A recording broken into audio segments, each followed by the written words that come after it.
जय हिंद बच्चों। हम अभी तक कर चुके हैं work and energy chapter complete, जिसमें हमने पढ़ा था काइनेटिक एनर्जी क्या होती है, potential energy, then power, then what is the commercial unit, as well as we have studied about the work done. So now this is the high time to understand and to solve all the numericals from the NCERT. So हम करेंगे NCERT के numerical और वो भी unsold. तो कुछ एक numericals, कुछ एक नहीं, मोस्ट ऑफ द न्यूमेरिकल्स हम करेंगे इसमें। चलो स्टार्ट करते हैं अपने क्वेश्चन से। पहला क्वेश्चन आपकी स्क्रीन के सामने ये रहा, देखो। ए फ्रीली फॉलिंग ऑब्जेक्ट, एक ऑब्जेक्ट है जो ऊपर से फ्री फॉल करी। फ्री फॉल का क्या मतलब बताया था, जिसमें ओनली ग्रेविटेशनल फोर्स एक बॉडी के ऊपर लगता है। सो एक फ्रीली फॉलिंग बॉडी और object eventually stops on reaching the ground. जब आपकी एक हाइट h से एक बॉडी जमीन पे आके गिरती है धड़ाम से, उस टाइम पे इट इवेंचुअली स्टॉप्स, तो ये एकदम से रुक जाती है। What happens to its kinetic energy. So जैसे कि पिछली वीडियो में मैंने आपको बताया था law of conservation of energy में, कि इस h हाइट पे आपकी होती है total potential energy maximum, and before reaching the ground the kinetic energy is maximum, but when this body falls on this ground it eventually stops and there is no kinetic energy, क्योंकि ground पे कोई भी kinetic energy नहीं होगी और potential energy भी नहीं होगी ग्राउंड पे, क्योंकि कोई वेलोसिटी नहीं है, kinetic energy zero. Potential energy क्योंकि कोई हाइट नहीं है तो पोटेंशियल एनर्जी जीरो। तो एनर्जी गई कहाँ, इसका आंसर आपको मैंने पहले दिया था। जो ये एनर्जी है यहाँ पे होता है conversion. So energy is converted into heat, और इस कोलिजन को हम 11th क्लास में पढ़ेंगे, इसको बोलते हैं इन इलास्टिक कोलिजन, जिसमें आपका काइनेटिक एनर्जी कंजर्व नहीं रहती है। ठीक है, तो इस इन इलास्टिक कोलिजन में क्या होता है, बॉडी है वो ग्राउंड पे जाके रुक जाती है।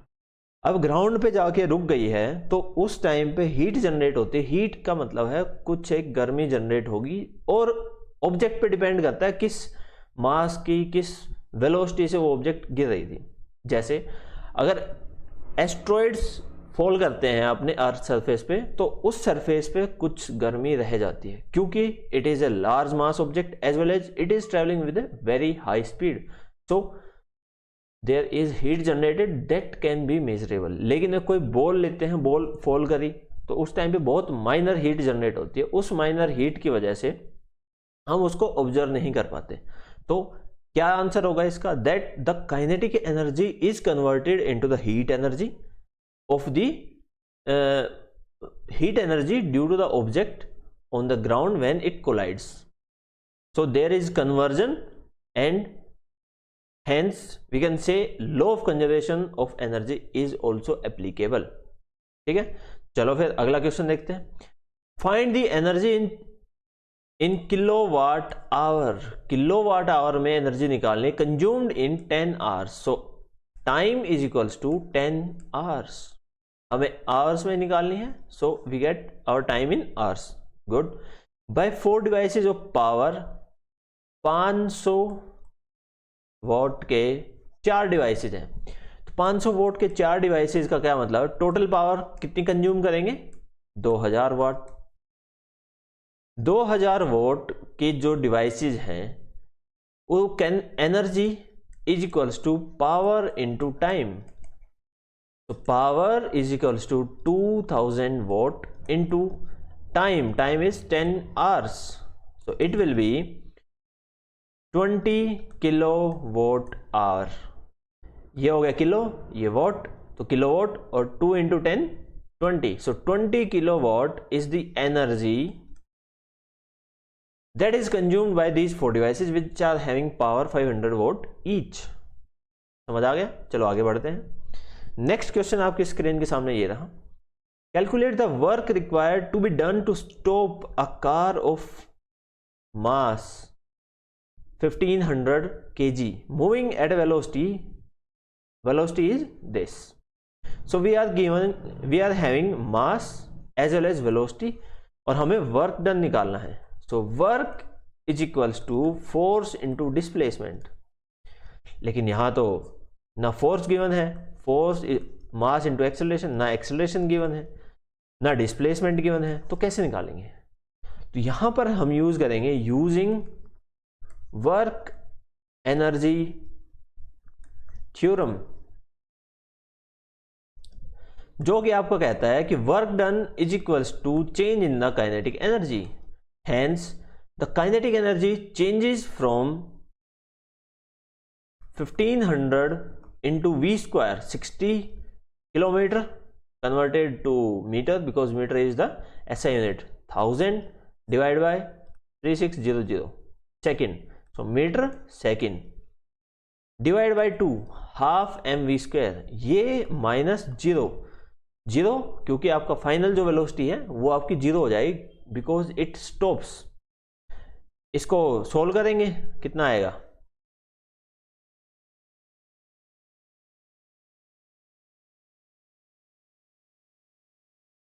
इसको सोल्व कर लीजिए, आपका आंसर आ जाएगा। मैं यहां पे तो क्या ही सोल्व करूं इसको।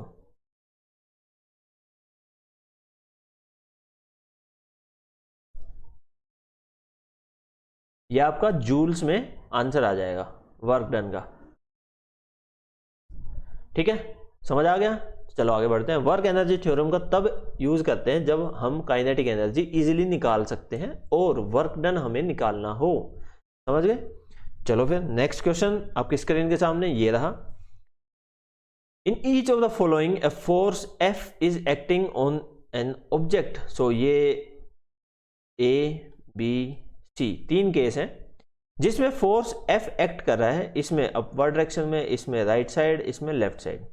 और जो राइट एरो है, जो लॉन्ग एरो है, वो आपकी डिस्प्लेसमेंट शो कर रहा है फ्रॉम वेस्ट टू ईस्ट। तो इस साइड राइट साइड में ईस्ट होता है, लेफ्ट साइड में वेस्ट। तो यहां पे ये जो एरो है ये आपका डिस्प्लेसमेंट शो कर रहा है, ये इधर डिस्प्लेसमेंट शो कर रहा है, इसमें भी means displacement is always on the rightward direction, means from west to east. अब इसमें क्या निकालना? Observe the diagram carefully and state whether the work done by the force is negative, positive और जीरो। अब देखो वर्क डन जो है आपका क्या होता है? Force into displacement into cos theta. Cos theta zero कब होता है? When 90 degree. नेगेटिव कब होता है? नेगेटिव जब ग्रेटर देन 90 डिग्रीज एंगल हो, और पॉजिटिव जब लेस देन 90 डिग्रीज एंगल हो। मीन्स अगर फोर्स के और डिस्प्लेसमेंट के बीच में एंगल 90 डिग्री है, which is in the case of A, so work done will be 0. So in the case of A, work done will be 0 because force is in the upward direction and displacement in the right direction. So our work done will be 0. Now in second case, force is in the right direction as well as displacement is also in the right direction. So both the force as well as displacement are having angle which is 0. अगर angle 0 है तो कोस 0 1 हो जाएगा, force into displacement plus, तो B जो case होगा, B case में यहां पे पॉजिटिव वर्क डन होगा, ए केस में 0 वर्क डन होगा। सी में क्या होगा? सी में बताओ। सी में जो फोर्स है वो लेफ्ट साइड में है, लेकिन जो डिस्प्लेसमेंट है वो राइट डायरेक्शन में है। तो फोर्स लेफ्ट में, डिस्प्लेसमेंट राइट में, angle is 180 degrees. So 180 degrees means cos 180 degrees minus 1 means work done will be negative. Good, तो ये केस समझ आ गया। ऐसे हम इस क्वेश्चन को सोल्व करेंगे। चलो फिर अगला क्वेश्चन देखते हैं। An electric heater is rated, rated means उसकी पावर गिवन है, क्योंकि वाट जो होती है उसकी पावर है 1500 vote is the power. How much energy does it use in time 10 hours? So we need to find energy in 10 hours that is utilized by this electric heater. So energy is equals to, और हम कह सकते हैं energy upon time is equals to power. That means energy is equals to power into time, means power is 1500, time is 10 hours. Energy हम निकालते हैं kilo watt hours में, तो यहाँ पे ये जो के है ये स्मॉल होता है अपना, स्मॉल के लेते हैं, W कैपिटल और H स्मॉल। तो it is watt hour, kilowatt कैसे होगा, जब इसको करेंगे 15 गुना में 1000 watt hours, which is equals to 15 kilowatt hour is the energy. So this is the final answer. 15 kilowatt hour is the energy that is consumed by this heater. Got my point? Let's move to the next question, which is on your screen.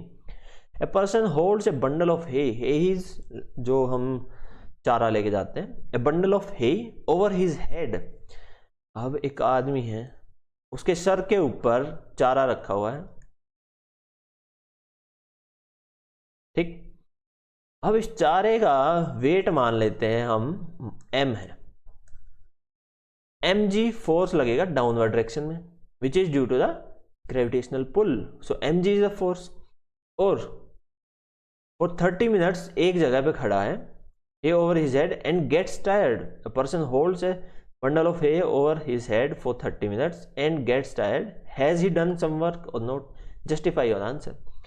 अब अगर दो situation है, अब ये अगर displace ही नहीं कर रहा है बंदा, इसको लेके एक ही जगह खड़ा है, मान लेते हैं इनिशियल पॉइंट ये है और यहीं पर है, 30 मिनट यहीं खड़ा है, तो डिस्प्लेसमेंट क्या होगी, 0। वर्क डन क्या हो जाएगा, force into displacement into cos theta, where force we have some force which is mg and displacement is 0, so work done will be 0। एक केस। दूसरा केस बनता है जब एंगल बिटवीन, जब there is some displacement, means displacement is not equals to 0, तब क्या होगा। अब देखो, अगर फोर्स डाउनवर्ड डायरेक्शन में है, क्योंकि mass gravitational pull downward direction में होगा, डिस्प्लेसमेंट या तो लेफ्ट साइड करेगा या right side, let it be on the right side, तो final displacement will be here. तो पर्सन यहां से जिसका फोर्स डाउनवर्ड डायरेक्शन में है, डिस्प्लेसमेंट इस डायरेक्शन में है, तो दोनों के बीच में एंगल कितना हुआ, 90 डिग्री। तो work done will be F into displacement into cos 90 degrees, so 90 degree will be 0, work done will be 0। You can justify your answer as we can consider two cases. You can write down it. We can consider two cases where first let us consider that the man is not moving for the 30 minutes, hence the displacement will be 0, and due to the 0 displacement the work done will be 0. In second case we can consider that the man is moving with the hay, hence it is having some displacement, so displacement will not be equals to 0, but due to the gravitational pull the angle between force and the displacement will be 90 degrees, hence the work done will be 0. In both the cases the work done will be 0 whether he gets tired or not. Got my point? So work done is different in physics as well as in real life you have consumed some energy. चलो समझ आ गया। Next question पे पढ़ते हैं, जो कि आपकी स्क्रीन के सामने ये रहा। A certain household has consumed 250 units. One unit is equals to 1 kilowatt hour, means 1000 watt hour। ठीक है, 250 यूनिट कंज्यूम करी, 250 यूनिट्स मीन्स 250 किलोवाट आवर। ठीक है, ये आपकी एनर्जी होगी। अब इसमें क्या निकालना है, how much energy in is this in joules. Joules में हम एनर्जी निकालेंगे। जूल्स में एनर्जी निकालने के लिए इन सबको कन्वर्ट कर लेंगे। 250 इंटू किलोवाट, किलोवाट को कन्वर्ट करेंगे वाट में, which is 1000 watts, into hour को कन्वर्ट करना पड़ेगा सेकंड में, क्योंकि सेकंड अपनी एसआई यूनिट, जूल्स जो है एसआई यूनिट है, so we have to convert all the units in SI so that we will get the R answer in SI. तो R is in second 3600 seconds, so we will get our answer as 250 into 10 raised to the power 2 4 5 6 6 into 36 joules. If we write down 25 into 36 into 10 to the power 6, and this will be joule. इसको solve कर लेना, आपका answer आ जाएगा। ठीक है, चलो फिर समझ आ गया तो चले, क्योंकि ये जूल्स में निकालना है हमें, इससे पहले हमने कोई मेंशन नहीं किया होता जूल्स में निकालना है किस में निकालना है। सो जूल्स में अगर निकालना है तो आपको हर एक यूनिट को कन्वर्ट करना पड़ेगा, इसमें एसआई यूनिट में। एसआई यूनिट में पावर की SI unit watt, good, we have converted kilowatt to watt by multiplying it with 1000। Now we need to convert hours in second because second is the SI unit. So to convert 1 hour into second, in 1 hour we have 60 minutes. In 1 minute we have 60 seconds. So 60 minutes will have 60 into 60 seconds, which is equals to 3600 seconds. Multiplying all these values, we will get our answer in joules. Okay. Now moving to next question, जो कि आपके screen के सामने ये रहा. The potential energy of freely falling object decrease progressively. Okay, does this violates the law of conservation of energy? Why? अच्छा, यहां पे बताया गया है कि अगर एक सर्टेन हाइट से किसी को फॉल कराते हैं तो उस टाइम पे जो पोटेंशियल एनर्जी है वो डिक्रीज होती रहेगी। ये आपको मैंने समझा चुका हूं, पोटेंशियल एनर्जी डिक्रीज हो रही है मतलब क्योंकि ये हाइट कम हो रही है, और पोटेंशियल एनर्जी जो होती है वो डायरेक्टली डिपेंड कर रही है हाइट पे।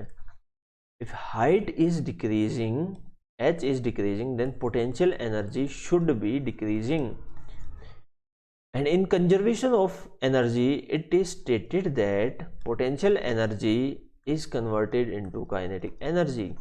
So जैसे जैसे ये फॉल कर रही है इसकी वेलोसिटी इंक्रीज हो रही है, और वेलोसिटी इंक्रीज करने से काइनेटिक एनर्जी इंक्रीज होगी। मींस जो मैंने आपको बताया था हमारी थ्योरी क्लासेस में कि जब हाइट के साथ ये जो ग्राफ बनाया था ना, मैक्सिमम हाइट ये है और यहां पे टोटल एनर्जी, ये मैक्सिमम एनर्जी, तो यहां पे मैक्सिमम हाइट पे पोटेंशियल एनर्जी आपकी क्या होगी, मैक्सिमम, और डाउनवर्ड आपकी होगी मिनिमम। वहीं काइनेटिक एनर्जी आपकी जीरो हाइट पे मींस अप्रोक्स जीरो हाइट पे होगी मैक्सिमम, और h हाइट पे आपकी काइनेटिक एनर्जी जीरो होगी। This is kinetic energy and this is a plot for potential energy and the total energy remains constant which is E maximum. ठीक है, चलो अगर ये समझ आ गया है तो आगे बढ़ते हैं। अब देखो, does this violates the law of conservation of energy? No, it doesn't violates the law of conservation of energy. ये आपके लिखने के लिए बता रहा हूं मैं। It doesn't violates the law of conservation of energy because at maximum height we have maximum potential energy, but when the height decreases there is increase in the velocity due to the acceleration due to gravity. So by increase in the velocity the kinetic energy went or goes high. So when the kinetic energy increases and potential energy decreases, then we have, or we can say that the energy, potential energy is converted into kinetic energy and hence the total energy is conserved. Okay, so that's the reason. Now moving further, a mass of 10 kg is at a point A. A point पे 10 kilo का मास रखा हुआ है। ठीक है, ये point A हो गया, ये टेबल है। अब इसको डिस्प्लेस कर दिया गया, it is move to a point B। यहां पे पॉइंट B पे मूव कर दिया गया। If the line joining A and B, यहां से इसको देखा जाए तो ये हॉरिजॉन्टल है, means this is a straight line.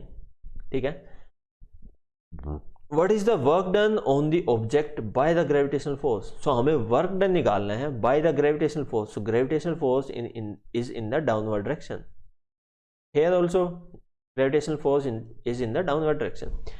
So जब force आपका, इसका मास मान लेते 10 है into g. So 10g is the gravitational force. Gravitational force आपका नीचे साइड लग रहा है और डिस्प्लेसमेंट राइट डायरेक्शन में हो रही है, तो दोनों के बीच में एंगल कितना है, 90 degrees. Force is in the downward direction, displacement is in the horizontal direction which makes 90 degrees angle, hence work done will be 0. So work done is equals to 0 as angle between force due to gravity and displacement is equals to 0. समझ गए? Force into displacement into cos theta. Cos theta, theta is 90 degrees, so 90 degrees will be 0. Hence work done will be 0. चलो आगे देखते हैं. A battery lights a bulb. Describe the energy change involved in the process. Okay. तो एक battery है, ये आप chemistry में पढ़ोगे, और केमिस्ट्री में है EMF ऑफ सेल, ये टॉपिक आता है जिसमें आप पढ़ोगे. जो बैटरी है जिसमें पॉजिटिव टर्मिनल होता है, नेगेटिव टर्मिनल होता है. जो बाहर दिखते हैं हमें वो ये दो पोर्शन है, ये जो दो टर्मिनल है, ये जिससे हम वायर कनेक्ट कर देते हैं और यहाँ पे एक LED बल्ब लगा देते हैं. ठीक है. अब इसमें क्या प्रोसेस हो रहा है? What describe the energy change involve in the process. So energy change is in this battery और cell, the energy is generated due to chemical process. तो केमिकल एनर्जी यहाँ पर जनरेट हो रही है जो कि बाहर जाके इलेक्ट्रिक एनर्जी में बनी, क्योंकि दोनों जो इलेक्ट्रोड है, ये जो इलेक्ट्रोड है, इन पे कुछ एक पोटेंशियल डिफरेंस होता है, जो कि पोटेंशियल डिफरेंस की वजह से इनमें एनर्जी चेंज आपका, और हम कहें दोनों में डिफरेंट एनर्जी होती है, उसकी वजह से करंट फ्लो होता है. सो chemical energy is converted into electric energy. Now this electric energy passes through the LED bulb and hence this LED bulb will glow. So the energy is further converted into light. So light energy is generated. So we can say that initially inside the cell there is a chemical reaction that generates energy in the form of chemical energy, and it will generate a potential difference between the two electrodes, which is positive and negative. Due to the potential difference, the electrons flow from positive to negative, negative to positive. Hence there is electric energy which further glows the LED and is converted into light energy. So this is a whole process. तो उम्मीद है आपको समझ आ गया. चलो आगे बढ़ते हैं, अगला क्वेश्चन देखते हैं. ये आप थोड़ा सोचो. Soni says that the acceleration in a body could be 0. Acceleration जो है वो 0 हो सकती है जब उसके ऊपर सेवरल फोर्स लग रहे हों.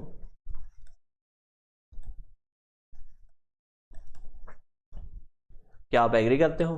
बताओ. क्योंकि फोर्स जो होता है मास इनटू एक्सेलरेशन होता है. तो एक्सेलरेशन आपकी अगर 0 है तो क्या जो F टोटल है वो आपका, और हम कहें जो जितने फोर्स लग रहे हैं वो लगते रहेंगे, सेवरल फोर्सेज अप्लाई कर रहे हैं, तो क्या एक्सेलरेशन 0 हो सकती है? बताओ. सोच लिया तो बताता हूं. न्यूटन के सेकंड लॉ ने कहा था कि जब फोर्स टोटल 0 है तब ही, फोर्स टोटल 0 है तभी, फर्स्ट लॉ में जो बताया था, जो हम सेकंड लॉ से ड्राइव कर सकते हैं, कि जब फोर्स 0 है तो मोशन जो होगा आपका यूनिफॉर्म मोशन होगा. Means acceleration will be 0 but dv by dt will be 0, means velocity is constant, means motion is uniform. समझे? मीन्स ये एक बॉडी है जिसके ऊपर यहां से एक फोर्स लग रहा है, एक यहां से फोर्स लग रहा है, एक ऊपर से, एक नीचे से. यहां से 5 न्यूटन, इधर से 5 न्यूटन, इधर से 10 न्यूटन, इधर से 10 न्यूटन. ठीक है. अब इसके ऊपर फोर्स तो बहुत लग रहे हैं, लेकिन रिजल्टेंट फोर्स क्या है? अपवर्ड डायरेक्शन से नीचे लग रहा है, इधर से ऊपर लग रहा है. ये दोनों फोर्स कैंसिल आउट. इधर 5 न्यूटन लग रहा है, इधर 5 न्यूटन लग रहा है, ये दोनों force cancel out. So the net resultant force which is the vector sum is 0. So net force is 0, hence acceleration can be 0. समझे? तो फोर्स एक से ज़्यादा हो सकते हैं, लेकिन जो नेट रिजल्टेंट फोर्स है वो आपका जीरो होगा, तभी एक्सेलरेशन जीरो होगी। So there can be several force but acceleration can be zero if net resultant force is zero. समझ गए? समझ गए? तो उम्मीद करता हूँ आपको सब समझ आ गया। चलो तो ये चैप्टर यहीं ख़त्म करते हैं, अगले चैप्टर में मिलते हैं। ये सारा जो रेफरेंस है आपकी बुक एनसीईआरटी से करवा रहे हैं, डिटेल्ड एनालिसिस करवा रहे हैं। अगले चैप्टर में मिलते हैं। Till then see you, take care, bye bye.